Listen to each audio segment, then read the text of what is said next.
ഒരു 5 തക്കാളി എടുക്കുക, 4 സവാള കട്ട് ചെയ്തത്, ചിക്കൻ, ഒരു പാത്രത്തിലേക്ക് മുളക് പൊടി, മഞ്ഞൾപ്പൊടി, ജിഞ്ചർ ഗാർലിക് പേസ്റ്റ് ഇട്ട് തൈരും ഇട്ട് നന്നായി മിക്സ് ചെയ്യുക. കുറച്ച് ഉപ്പും കൂടി ചിക്കനും ഇട്ട് നന്നായി മിക്സ് ചെയ്ത് മാറ്റി വയ്ക്കുക. അല്പം എണ്ണ ഒഴിച്ചിട്ട് ചതച്ച് വെച്ച ഇഞ്ചിയും വെളുത്തുള്ളിയും മിക്സ് ചെയ്യുക. അതിലേക്ക് ഉള്ളി വാടാൻ വെക്കുക. ഉള്ളി ഇട്ട് നന്നായിട്ട് വഴറ്റിയെടുക്കുക. അതിനുശേഷം തക്കാളി കട്ട് ചെയ്തത് ഇടുക.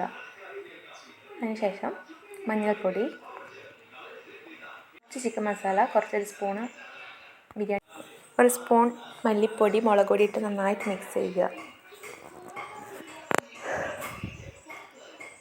നന്നായിട്ട് മിക്സ് ചെയ്തിട്ട് കുറച്ചൊന്ന് വാടാൻ വേണ്ടി വെക്കുക. ഇതിലേക്ക് കുറച്ച് അല്പം കുരുമുളകും മല്ലിച്ചപ്പും കൂടി ഇട്ടിട്ട് വഴറ്റിയെടുത്തിട്ട് ആവശ്യത്തിന് വെള്ളം ഒഴിച്ച് മിക്സ് ചെയ്യുക. ഒരു എണ്ണ ചൂടായ ശേഷം ചിക്കൻ ഓരോന്നിട്ട് പൊരിച്ചെടുക്കാവുന്നതാണ്.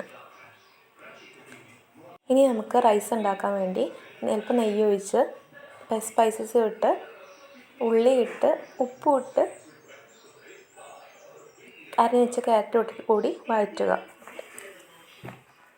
വഴണ്ട് വന്നതിൽ അരി എത്രയാണോ എടുത്തത് അതിൻ്റെ ഇരട്ടി വെള്ളം ഒഴിക്കുക. ഞാനൊരു 8 ഗ്ലാസ് അരിയാണ് എടുത്തത്, അതുകൊണ്ട് ഒരു 15-15 ഗ്ലാസ് വെള്ളം എടുത്തിട്ടുണ്ട്. വെള്ളം നന്നായി തിളച്ച് വരുമ്പോൾ അതിലേക്ക് അരിയിട്ട് മിക്സ് ചെയ്യുക. റൈസ് ആയതിനു ശേഷം ചിക്കനും മസാലയും കൂടി മിക്സ് ചെയ്തിട്ട് സെർവ് ചെയ്യാവുന്നതാണ്. Thank you.